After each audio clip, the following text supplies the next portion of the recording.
Come in. Welcome. I'm E.G. Marshall. Welcome to another world. A world of suspense. A world of the unexpected. And a world where fantasy and reality may often wear the same face. We are told the truth shall make you free. However, in certain situations, the truth can send you to jail. And so it's all a matter of what freedom really means, not to mention what truth really means. For Eleanor Hartley, this is no philosophical, theological, or intellectual exercise. It has become suddenly a tangible and terrible fact of life. Our mystery drama, A Tiny Drop of Poison, was written especially for the Mystery Theater by Sam Dan and stars Tammy Grimes. It is sponsored in part by Anheuser-Busch Incorporated, brewers of Budweiser, and by the Kellogg Company, makers of Kellogg's Special K cereal. I'll be back shortly with Act One.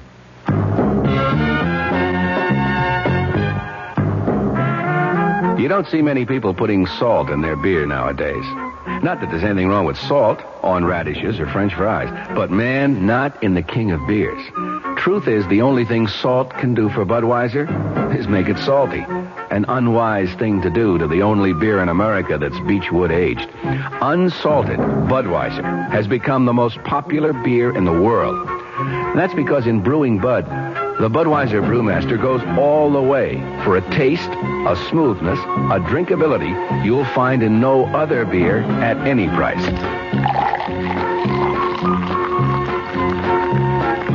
And something else you can take without a grain of salt. The fact that when you say Budweiser, you've said it all. Anheuser-Busch, St. Louis.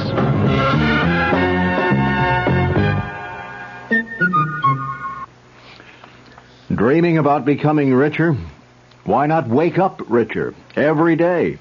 At Suburban Savings in North Jersey, getting richer is an everyday reality because Suburban has put into effect higher effective returns. Suburban's limited issue 7.50% savings certificate has an annual effective yield of 7.90%. And Suburban guarantees it from 4 to 10 years with a minimum investment of $2,500. You'll sleep a lot more soundly knowing your savings are earning more money at Suburban Savings. So sleep on Suburban's high effective return tonight and come into any of Suburban's convenient offices tomorrow in Bayonne, Edgewater, Elmwood Park, Emerson, Hackettstown, Morris Plains, Nutley, Paramus, and Sparta. Early withdrawal prior to maturity is, according to regulations, subject to a substantial penalty.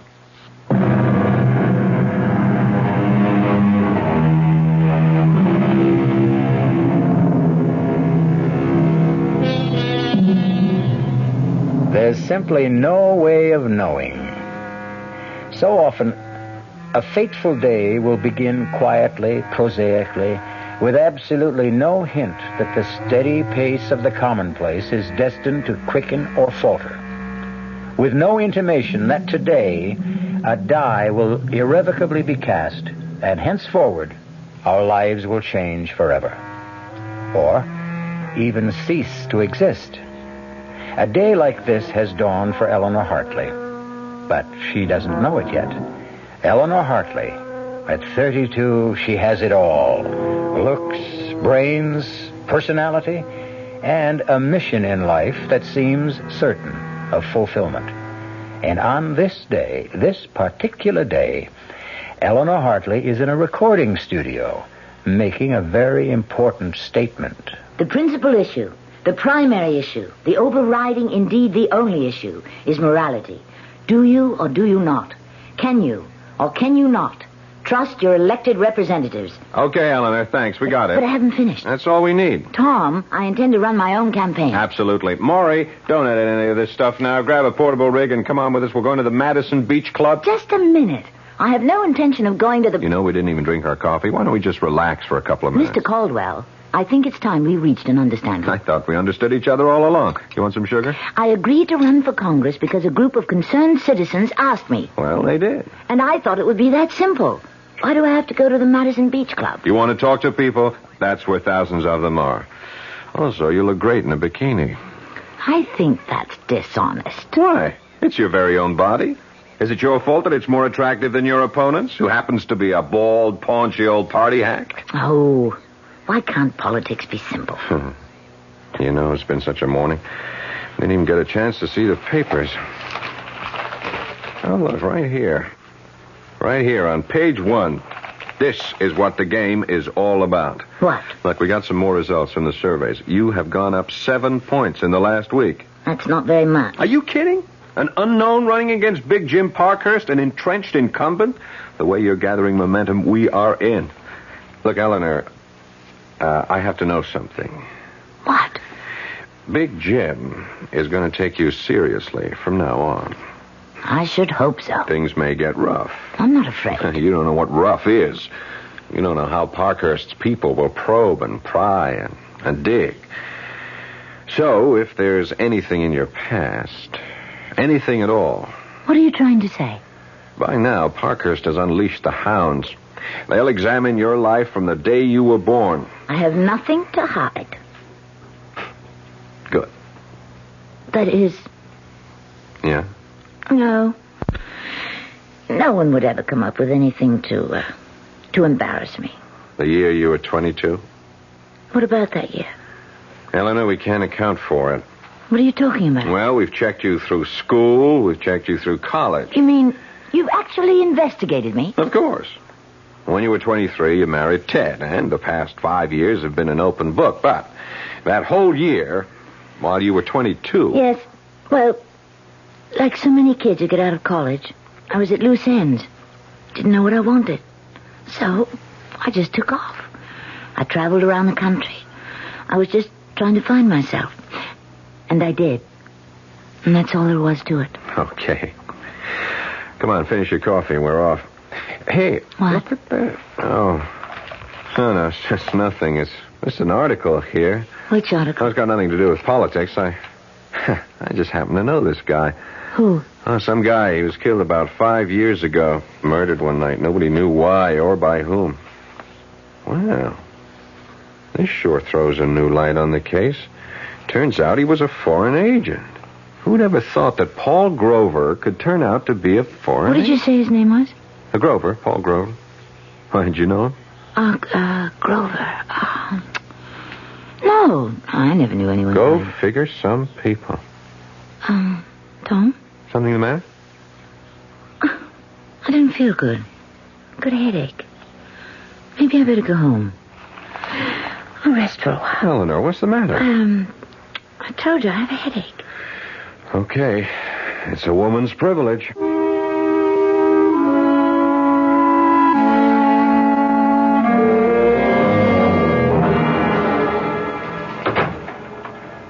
Hi there, Congresswoman. Hi there, Detective. Get any votes today? A few. You catch any crooks? No. I'm on a whole new thing. Sherlock Ted Hartley, that's me. I draw all the weird ones. This was a guy named Paul Grover. Grover? How do you like this? He was murdered 5 years ago, buried and forgotten. Now it's suddenly wide open again. You know why? Tom showed it to me in the morning paper. He was a spy. Which means we have to find out who killed him. Wasn't it always important to find out? Well, now more than ever. The information we have now is that he was ready to come over to our side and spill what he knew. But, isn't this out of your, The Federals asked us to cooperate. So the old man called me in and said, Ted, go get him. Oh. I'm a victim of my own reputation. So now I have to lone wolf around and try to sniff out a case that's 5 years old. Let's eat in tonight. Okay. It's a rare night I have you all to myself. Maybe I should never have gone into politics. What are you talking about? Here you are, a cop's wife. You're more than just a cop. And you're more than just a wife. It's one of those crazy things. You're going to go to Congress. I have to be elected first. Oh, baby, you're home free. My career took off the day I married you. Oh, come on, Ted. No, I was always a good detective, but in the last 5 years, you'd be surprised how many ideas I got from you. You really taught me how to think. What do the police know about the murder? Well, just about zero. They figured Grover stopped for a hitchhiker because when he left his office to drive home, he was alone. They found his car at the side of the road, and he was about 30 feet away, stabbed to death. Funny guy. Lived all alone, no friends, just people who knew him casually. Well, after all this time, how can you expect to find the killer? Oh, I'll find the killer, whoever he is. At least that's what I keep telling myself.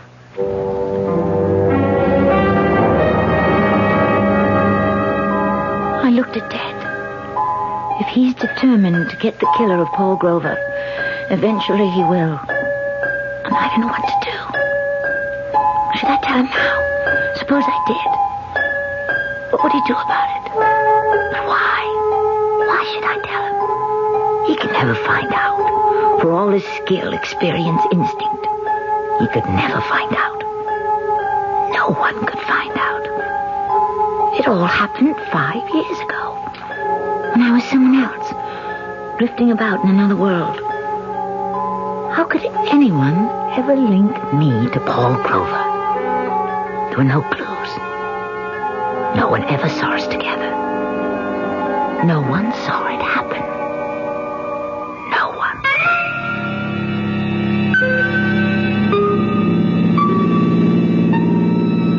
Thanks for picking me up, mister. Grover. Paul Grover. What are you doing out all alone this time of night? Oh, I just feel like walking, moving. You, one of them hippies? What's in a name? Talking about names. What's yours? Eleanor. Eleanor what? What does it matter? Okay. How'd you like some supper? That would be, welcome. I know a nice little place just off the state highway here. You're very kind, Mr. Grover. Very kind. Why are we stopping? Oh, well, I figured before supper we... We what? Well, let me put it this way. You want your supper, you gotta sing for it. Take your arm away. Hey, now listen. Don't you touch me. Who are you kidding? I know your kind. Hey, you come back here. Let go of me, let go. What are you fighting me for? Girl like you don't care, and I'm even willing to pay. Help! Scream all you want. Who's going to hear you? Okay, you asked for this. No, please, put that knife away. You quit scratching and slapping, and you just behave yourself, and you just do as I tell you, and you won't get hurt. I'll go to the police. Yeah, who'd believe you? Who'd take your word against mine? I'll say you're trying to frame me. You'll go to jail. Now, come on, honey, be nice. I'll even give you money. All right. I'll be nice. Don't you try to run away now. I'm holding this knife. Sure. Well, now you're talking. Drop it. You break my arm. That's right. That's the way I was taught. Drop the knife. I'll kill you. Drop it. Oh, you... I told you. I told you to drop the knife, but you wouldn't. I don't want to die. Mr. Grover, I'm sorry, Mr. Grover. But what was I supposed to do? You wanted to kill me. What was I supposed to do?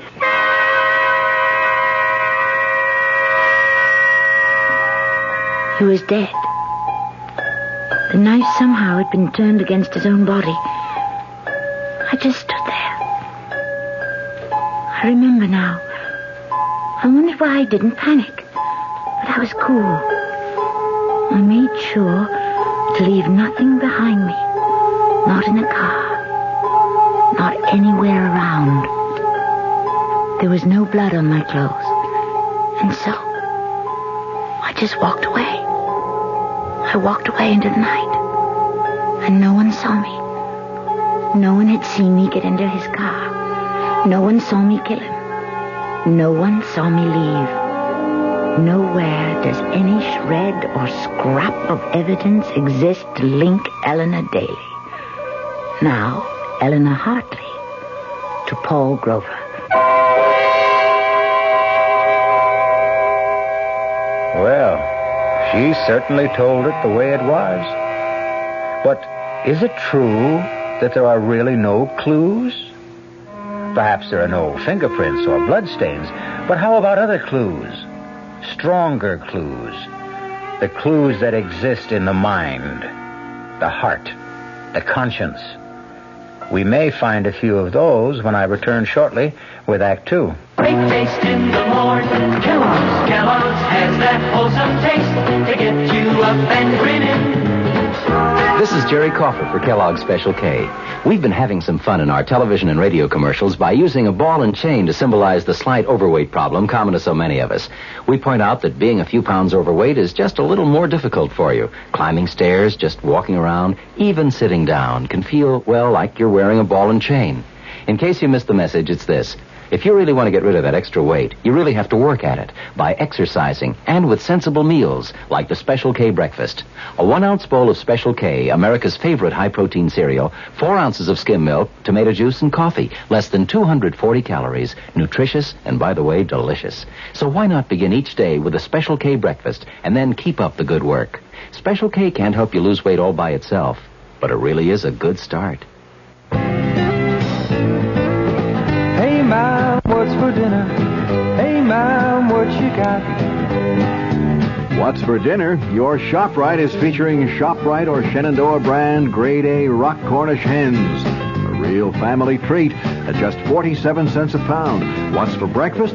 Listen to these ShopRite values. ShopRite Grade A large eggs, 59 cents a dozen. ShopRite sliced bacon, 1 pound package, 79 cents. ShopRite Grade AA butter, 1 pound brick, 69 cents. Crown Top white bread, 22-ounce loaves, 3 for $1. Save on every meal at ShopRite. She loves her family. She wants the best. She does all that she can do. She lets ShopRite do the rest. Hey, Ma, what's for dinner? ShopRite has the answer. The Talk of New York, WOR, your mystery theater station.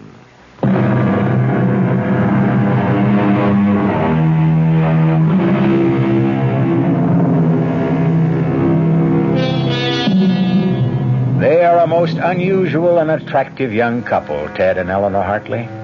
Ted is a brilliant detective on the city police force.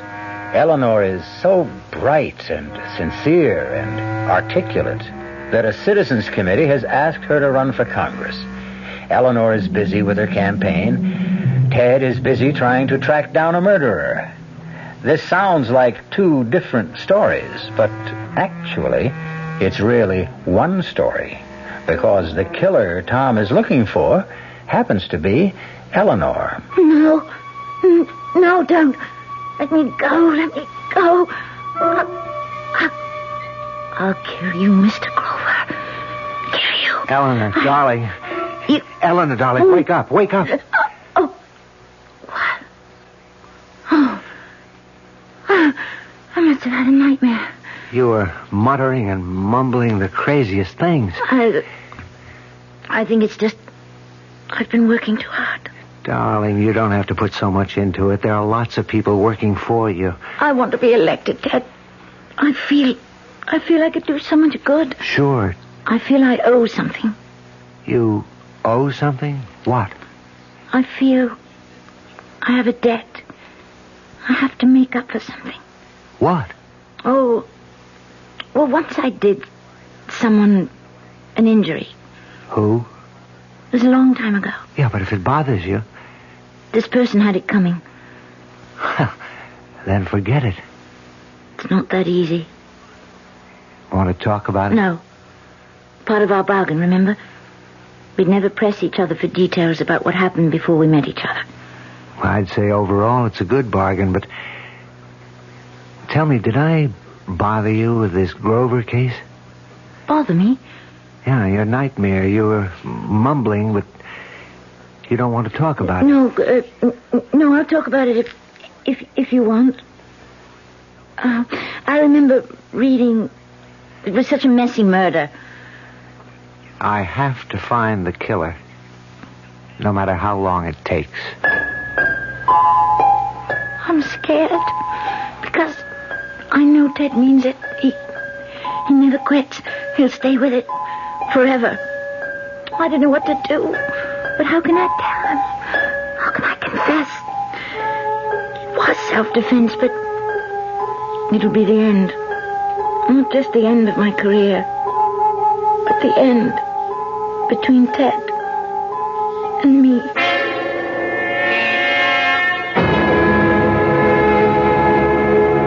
For my part, I offer you a dedication to the truth. I will follow the truth, wherever it may lead. I will seek the truth, whomever it may hurt. What we need in our lives today, at every level, is the truth. The truth. Unvarnished, stark, simple. Thank you. Come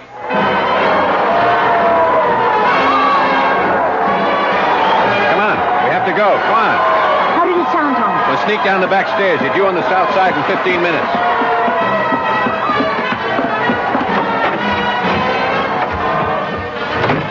There's the car. You didn't tell me how it sounded, Tom. Yeah, I know I didn't. What's the matter, Eleanor? The matter? Yeah, with you. The speech. There's something missing. Oh. What? I don't know. Let's say some of the fire was out. Anything wrong? Nothing, Tom. Having a bit of a tiff with Ted? Ted is absolutely in favor of my running. So what's wrong? Why do you insist something's wrong? Your speech. I didn't believe a word of it. Why? Because it was obvious to me that you didn't mean a word of it either. But Eleanor, something is wrong. Something has been just a little off-key all week. Now, why didn't you tell me about it? Tom, I wish you'd believe me. Everything's just fine. Yeah? I mean it. Well, if everything's just fine, why are you so pale and why are you perspiring? Tom. Then there is something. Tom, there's nothing we can talk about. But it's serious. Yes. Serious. Eleanor, if it should ever come out. It can never come out, Tom, believe me. Eleanor. Please, Tom, don't ask me any more questions. Please. Sure. Okay. But whatever it is, I'm in your corner. I'll back you. I'll fight for you no matter what you did. Even if you committed murder.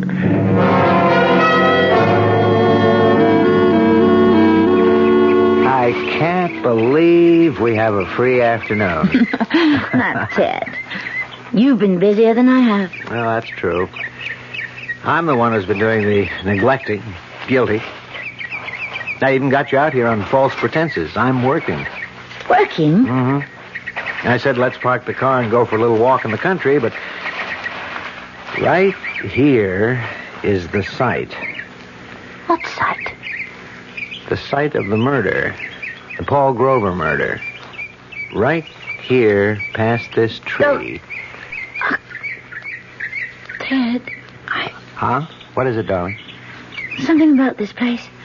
Well, if you want to leave. No, after all, if you want me to help you. Right here, past this tree, is where he drove off the road. To, pick up a hitchhiker. No. I don't buy that story anymore. Why not? There was another car. Oh? There were tire marks about 50 feet south of here where another car pulled off the road. But, didn't the police know this 5 years ago? Oh, sure. It was in the report, but the police are like everyone else. We have a considerable body of knowledge, but we only use what seems relevant at the time. You think there was another car involved? That's right. Someone met him here and killed him.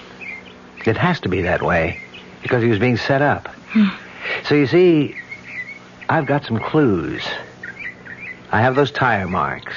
They made a mold 5 years ago. And I've got this little button made of bone. It was clutched in Grover's hand. You take a look at it. I looked. It was a little button, a sleeve button, from a corduroy jacket. One of the host of buttons that adorned that jacket. The jacket I had worn that night. There were so many buttons, I never even noticed the one that was missing. That jacket. I still have it. I don't wear it often, but I still have it. It's in one of my closets.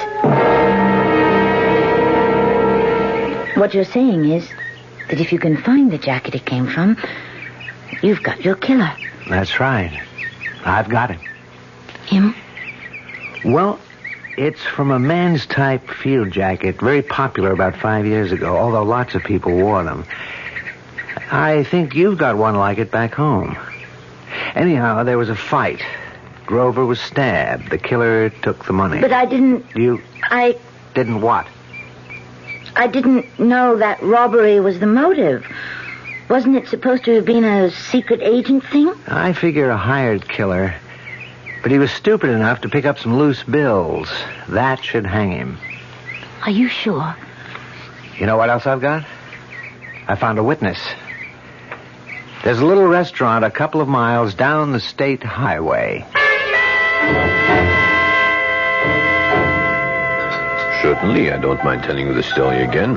There was this young man who came in here that night.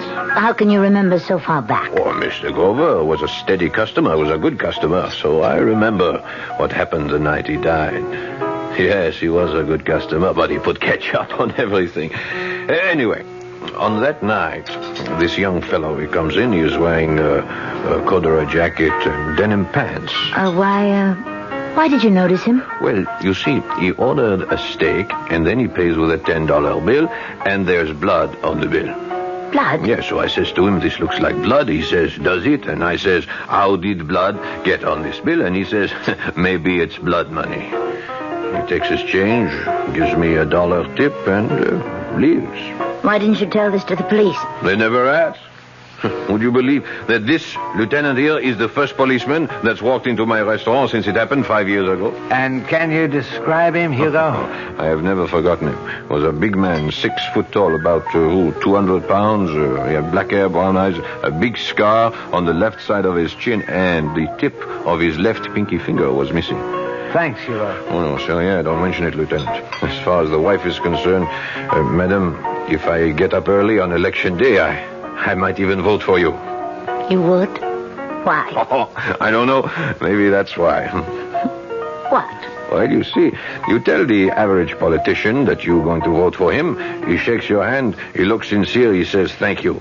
You look sort of surprised. You say, why? That is honest. It shows you're honest, and that's something.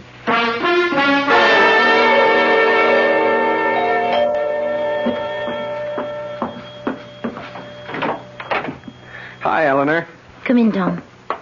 Got here as soon as I could. Something wrong? Nothing's wrong.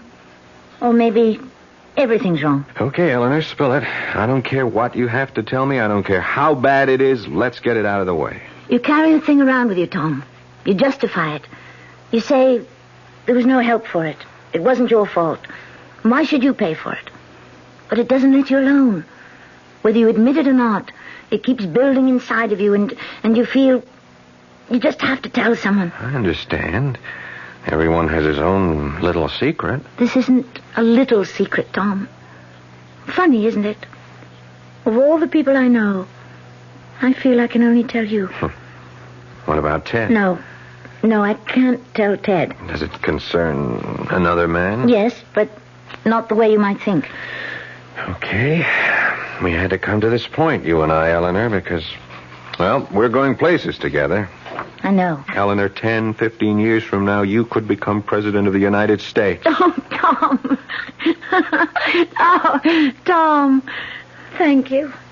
Oh, I needed a laugh. Why are you laughing? Sooner or later, we'll have a woman president. Why not you? Dream on, Tom Caldwell. Dream on. For all of them, it began with a dream. So ask yourself, why not you? You'll be 40ish, even more beautiful than you are now. Wiser, more experienced. Now, what could hold you back? Oh, excuse me. Hello?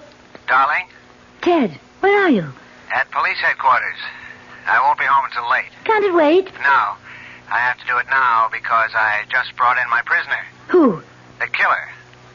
You know, the guy that murdered Paul Grover. The man who murdered Grover? Can you be sure? Yeah, I'm sure. We got him cold.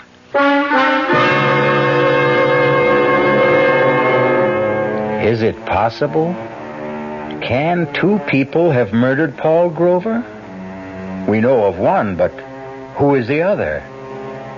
Can there be another? Maybe it's possible to murder a man twice. We will deal with a number of interesting possibilities when I return shortly with Act 3. Oh, sure. You can talk about good-tasting diet drinks, but I know. I'm Goldilocks, and here at my taste-testing laboratory, I taste-test them all. And nobody's been drinking my diet drinks until I tested sugar-free Diet 7-Up. And then, kabloomy! Every bear wanted some. Diet 7-Up is fresh, natural, delicious. Sugar-free Diet 7-Up. This one's just right. Hello, Amco. My automatic transmission just stopped automaticing. I was wondering, do you service Chevrolets? Do we service those sensational Chevrolets? Ma'am, Amco has serviced over 3 million automatic transmissions of all kinds. Nearly 900,000 Chevrolets alone. Ooh. Do we service Chevrolets? George, pitch pipe, please. Chevy Nova and Impala and the Bel Air and Camaro and the Chevy too. Oh, my. Yep, we know 'em. Every Chevrolet automatic make and model on the road today, from the oldest Biscayne to a bright, spanky Caprice. By the way, what sort of Chevy did you say you had? A Chevy Mustang. Well, no matter. Nobody knows your automatic transmission better than Amco. AA MCO. There are over 500 AMCO centers coast to coast. Consult your yellow pages for the AMCO center near you. AA MCO. AMCO.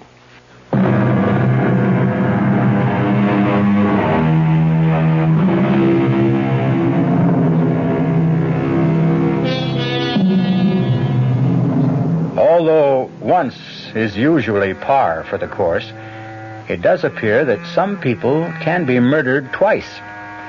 5 years ago, Eleanor Hartley was forced to kill a man in self-defense. And now it develops that the police have evidence against another killer.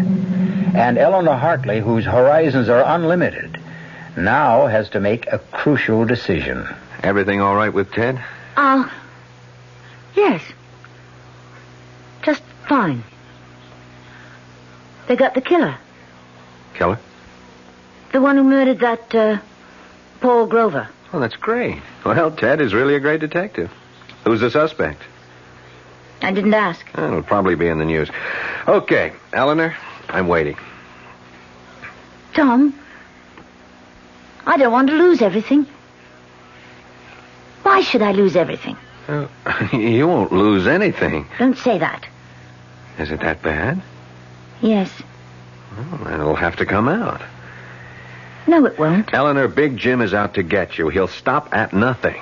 Whatever it is, believe me, sooner or later he'll uncover. No, he can't. No one can. Only I know. Eleanor, there is no way out except the truth. You're wrong, Tom. There's another way out. And it turned up for me tonight. So, the problem is solved. It's settled. It no longer exists. Eleanor, No, Tom. I've pulled myself together. I realize the stakes I'm playing for. It simply will not bother me anymore. You say that so easily. It's a matter of alternatives. What will be best for everyone in the long run? Well, I don't know what it is, but I sure hope you can live with it. I've lived with it for 5 years. I can live with it forever. I'll have to.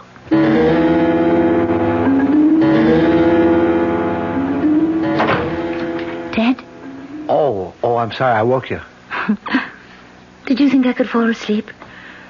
Tell me everything. Who is he? Vince Perry. Very bad boy. He's had quite a career. 5 or 6 years ago, he was just a punk. Now he was on his way to being number one in narcotics in this town. But, you've got him for murder. How did you?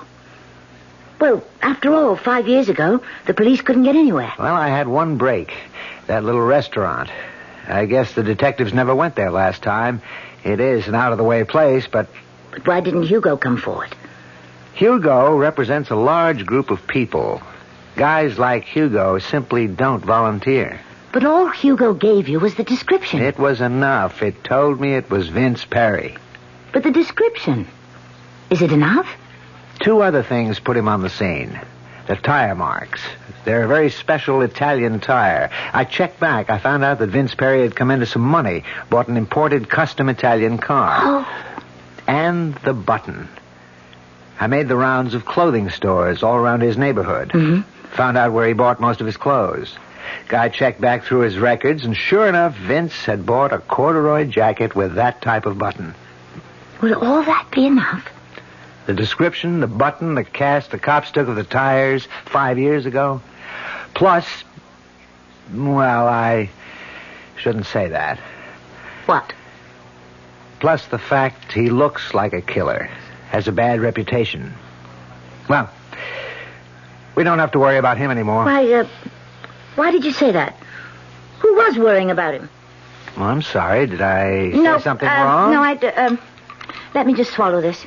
Now, wait a minute. What's with the pills? I need something to help me sleep. But you never took pills before. I've never been under this kind of pressure before. Well, why should you be under pressure? You don't understand politics. I thought the idea was just for you to get up and tell the truth. It's more complicated. Because you make it more complicated. Well, you don't know what a strain We're fighting. Do I have to meet him? He's really a very nice guy. He's a thief. Oh, and this morning I've arranged for you to visit Vince Perry. Vince Perry? Yeah, in his cell. Well, why would I... Calm down. How could you even suggest... Look at it this way. You have to do me a favor because I have to do Charlie Colligan a favor. Who's Charlie Colligan? He'll be a worthy opponent. Big Jim Parkhurst himself. Do I have to meet him? He's really a very nice guy. He's a thief. Oh, and this morning I've arranged for you to visit Vince Perry. Vince Perry? Yeah, in his cell. Well, why would I... Calm down. How could you even suggest... Look at it this way.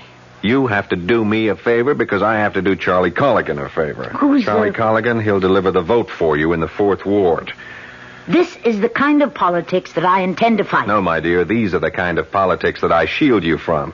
Vince Perry just wants to see you. Why? Well, it'll be a very private meeting. Nobody will even know you were there. Why? Colligan owes him a favor. Do you mean to tell me that if I refuse to see this gangster, I can lose the 4th Ward? It's not that simple, that open and shut. But elections have been lost by 1 vote. Well, let's get it over with.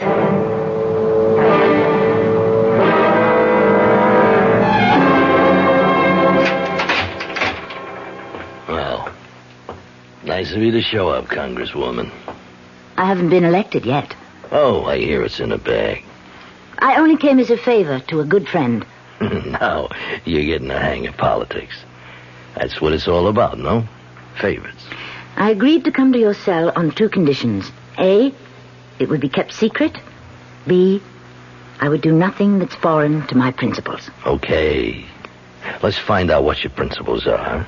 Let's see if you want to start out by doing the right thing. What do you know about the right thing? I know this. The right thing would be for you to confess to the murder of Paul Grover. What did you say? Come on, you know what I said. You know why I said it. You killed Paul Grover. I seen you do it. That's a lie. Here's the way it was. Now I get the contract to knock him off. I followed him in my car. I figured I'd bag him after he came out of that restaurant.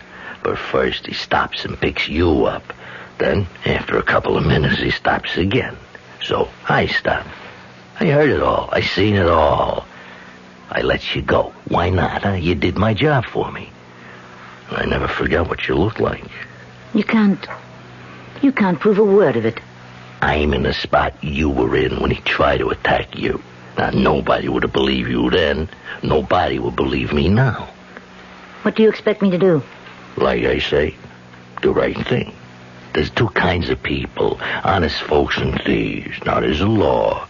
The honest folks obey it, period. The thieves break it. I'm a thief. What are you?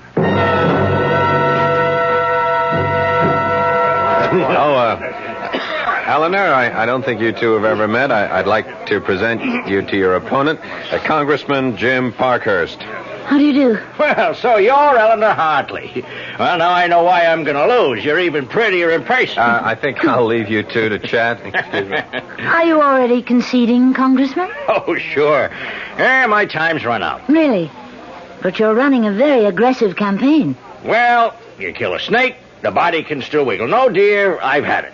The voters are wise to me. You know, I always thought you were an ogre, and you are, but a very charming ogre. Eleanor, let me give you a word of advice. Advice? Best in the world, because it's advice I never followed myself. Now, when I became aware of you for the first time, you broke my heart. How? I saw you as I was, 30 years ago, filled with spirit, sincerity, a desire to find the truth and work for it. Really? Yeah, sounds strange coming from me, doesn't it? Well, just remember, it doesn't happen all at once. You wake up one day and, well, yes, you're a crook. You're dishonest. You betray your constituents. Now, you're not really that bad. My dear, I'm worse. It starts with the first lie, the first deal. That's when you swallow that first tiny drop of poison. Remember that. Have you tasted yours yet? No, don't answer. Just think about it. Thank you, Congressman. Thank you. Well, I know you'll have a highly successful career because you're a very honest little lady. You might even become president. Good luck. Well, what did you think of Big Jim? Tom, I want to do something, but I need your advice. I want to make a statement. It's something that is true, but it would end my career. Then why make it? Because it's the right thing to do.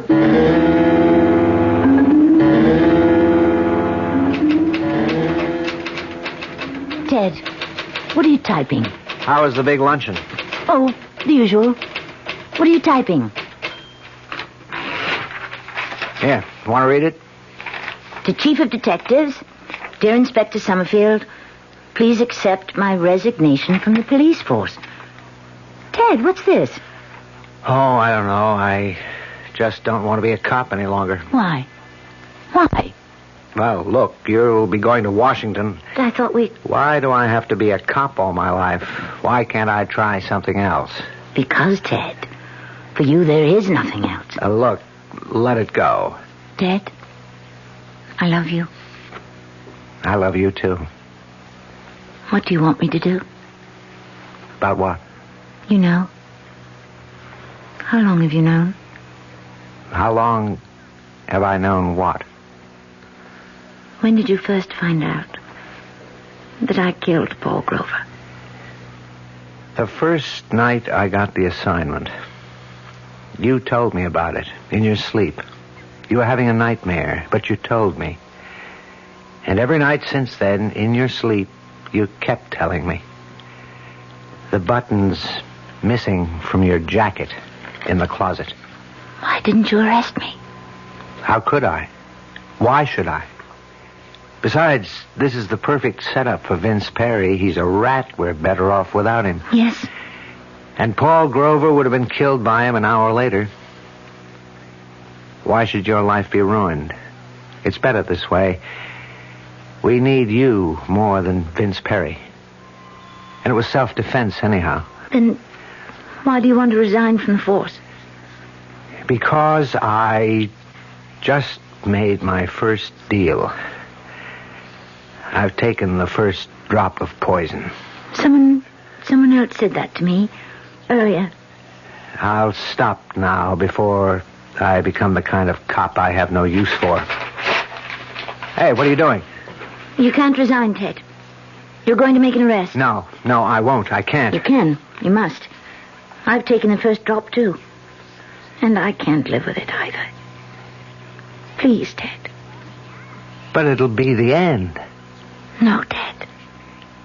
It won't. You'll see. It'll be the beginning.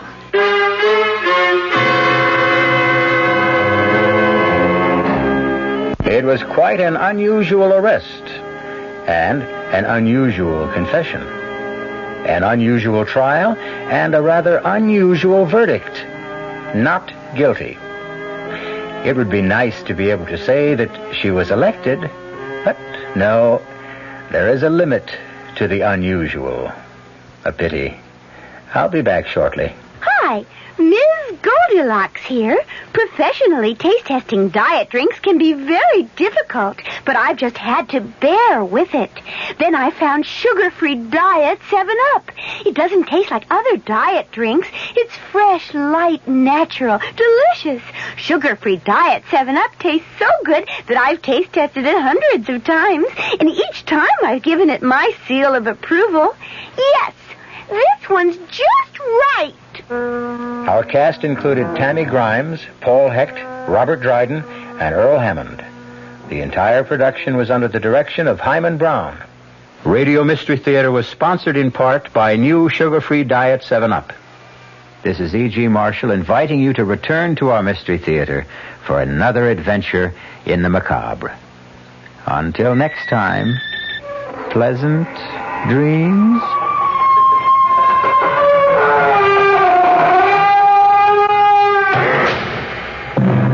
The WOR Mystery Theater was brought to you by ShopRite Supermarkets, where you get a lot more for a little less, and by Suburban Savings with offices throughout North Jersey. The preceding Mystery Theater program was furnished by the CBS Radio Network. Got a second? I'd like to tell you about a new kind of radio program you're going to be hearing right here on this station. It's different because it's being done just like they used to do them back in the good old days of radio. In fact, we're going to play some of the great programs for you again. I'll be waiting to see you right here at 79 Wistful Vista. The name on the mailbox says F. McGee. The good old days of radio coming your way this Monday night at 9 o'clock right here over WOR Radio, the talk of New York. Be sure to tune in. I'm Fulton Lewis in the Mutual Broadcasting System studios in Washington, D.C. Now, my commentary. The House Judiciary Committee opened its historic hearing of evidence on the possible impeachment of President Nixon today, and almost immediately it voted to receive the complex and controversial data in closed session. The committee met in public session for only 25 minutes before voting 31-6 to move into executive session, joined only by its staff and lawyers for President Nixon himself. Committee Chairman Peter Rodino, the New Jersey Democrat, promised that the 38-member committee would meet, in his words, our high constitutional responsibility in weighing a mass of evidence on whether the president was involved in the Watergate affair and its cover-up. The ranking Republican member of the committee, Representative Edward Hutchinson of Michigan, used the occasion to define his own view of an impeachable offense, which he said must be a violation of criminal law. That is a much stricter standard than other committee members have called for. It is also stricter than that reached in a brief prepared by the committee staff. That brief holds that serious misconduct short of a criminal violation can be impeachable if it subverts the constitution of government processes. In the meantime, Representative John Anderson, the chairman of the House Republican Conference Committee, said today that the country would probably benefit if President Nixon resigned. He predicted his impeachment if Mr. Nixon does not step aside voluntarily. The Illinois Republican gave his views to newsmen shortly after House Republican leader John Rhodes of Arizona said that the president, in Rhodes's words, ought to consider resignation as a possible option if erosion of public confidence bars him from effectively carrying out his duties. Anderson said that he and other Republican congressional leaders have considered going to the president and actually asking him to resign, but he said they have decided to wait until after a House vote on impeachment. Congressman Rhodes, when asked if the Republican leaders might personally press upon the president a suggestion that he quit, seemed to choose his words very carefully as he replied, "I know of no definite plans at this time." Vice President Gerald Ford said today that the Watergate issue has caused a loss of confidence in the federal government, which he said has reached crisis proportions. He added, "The time has come for persons in political life to face the truth and speak the truth. The time has come for persons in political life to avoid the pragmatic dodge which seeks to obscure the truth." Discussing the president's release of the edited transcripts of White House conversations, Ford said, "I believe those documents, painful as they may be, but I believe they will help establish the truth." Ford's schedule included 4 speeches in the state of Chicago and in downstate Illinois today. It's been more than a week now since the president played what one top White House aide termed his highest trump card in the continuing Watergate drama. He, of course, announced that he was responding to a House Judiciary Committee subpoena for 76 Watergate-related tapes of White House conversations by turning over to that panel and, of course, to the public 1,254 pages of edited transcripts of the tapes. Committee Chairman Rodino and Ranking Minority Member Hutchinson would be invited to the White House to hear the original tapes so they could verify the accuracy of the transcripts. As you recall, a tremendous nationwide fanfare accompanied the president's announcement, White House officials declaring that, in their words, the president has made available to the public and to the Judiciary Committee what he believes is the full Watergate story.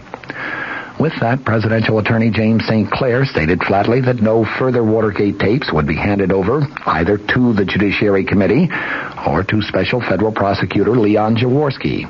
In the meantime, White House Chief of Staff General Alexander Haig made it quite clear that neither he nor presumably any other current presidential aides would answer questions of any congressional investigating panels. Last week, Haig, following the specific orders of President Nixon, invoked executive privilege in declining to give information to the Senate Watergate Committee.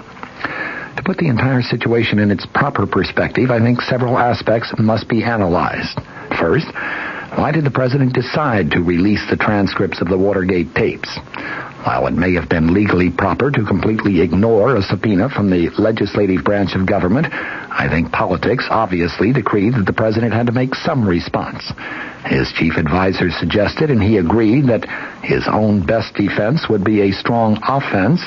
By releasing the transcripts not only to the House Judiciary Committee but to the entire nation, he would be kicking off a new public relations campaign, one that would be aimed at portraying the president as having nothing to hide, being completely candid about the facts in the Watergate case, and being almost completely cooperative with the congressional panel which is now investigating Watergate in connection with the possible impeachment of the president. Despite assertions of Nixon loyalists, those controversial transcripts do not prove the president's innocence. The important thing to remember, though, is that neither do they prove his guilt. The picture they paint is one of complete confusion, one that is, of course, open to widely varied interpretations, and that, in essence, is all the White House feels is necessary in order to at least temporarily, perhaps permanently, sidetrack the impeachment proceedings. Without further clear-cut evidence of any wrongdoing on Mr. Nixon's part, no fair jury, including the Congress, could possibly find him guilty. The tape transcripts, in and of themselves, do create reasonable doubt as to the president's guilt, and that, of course, is all that is necessary for acquittal under the American system of justice. In this respect, the decision to release the transcripts was probably a very wise decision. What do those transcripts reveal?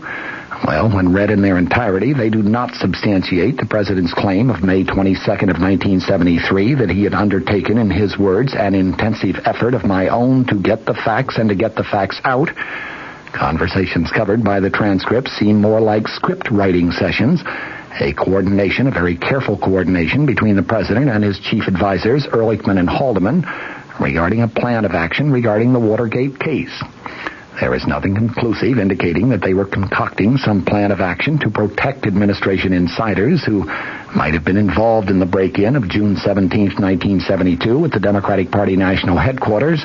There is nothing conclusive indicating that they were trying to cover up the facts in the Watergate case. Admittedly, there are very, very strong suggestions along those lines, however, and perhaps that aspect of the transcripts has dismayed and disappointed some of the president's principal defenders to date, including Senate Republican leader Hugh Scott and House Republican leader John Rhodes. Even former Nixon troubleshooter, now a columnist, Clark Mullenhoff, was prompted to comment today, quote, "Throughout his administration, he has given the impression of thorough, systematic studies of facts and law, but when Nixon-edited transcripts were published, we find no systematic effort to discover all facts of the Watergate burglary of June 17th. Instead, we find crafty, dishonest efforts to learn what the United States Attorney's Office and the FBI might develop from sources that could not be controlled or coerced into a preconceived scenario. Mr. Nixon made no systematic effort to consult the criminal law experts or the constitutional law experts to determine what the president should do in carrying out his responsibility that the laws be faithfully executed. Instead, we find President Nixon fumbling with only a superficial understanding of the law of evidence and incredible insensitivity to the problems of obstruction of justice. Perhaps the most damaging of the transcripts involves an exchange of March 21st, 1973, after John Dean had told the president of Dean's possible involvement in the crime of obstruction of justice. The president speaks first, talking about your obstruction of justice, though I don't see it. Dean replied, well, I have been a conduit for information on taking care of people out there who are guilty of crimes. The president, oh, you mean like the blackmailers? Dean, the blackmailers? Right. The president, well, I wonder if that can't be. I wonder if that doesn't. Let me put it frankly, I wonder if that blackmail doesn't have to be continued. Let me put it this way. Let us suppose that you get the $1 million and you get the proper way to handle it. You could hold that side. Dean agreed. The president then asserted, it would seem to me that that would be worthwhile. Dean commented, well, that's one problem. The president, I know you have a problem here. You have the problem with convicted Watergate burglar E. Howard Hunt and his clemency. Dean, that's right. And you are going to have a clemency problem with the others. They all are going to expect to be out of prison, and that may put you, Mr. President, in a position that is just untenable at some point. You know, the Watergate hearing's just over, Hunt now demanding clemency, or he's going to blow. And politically impossible for you to do it. You know, President, that's right. Dean at that point commented, I'm not sure that you will ever be able to deliver on clemency. It may be just too hot.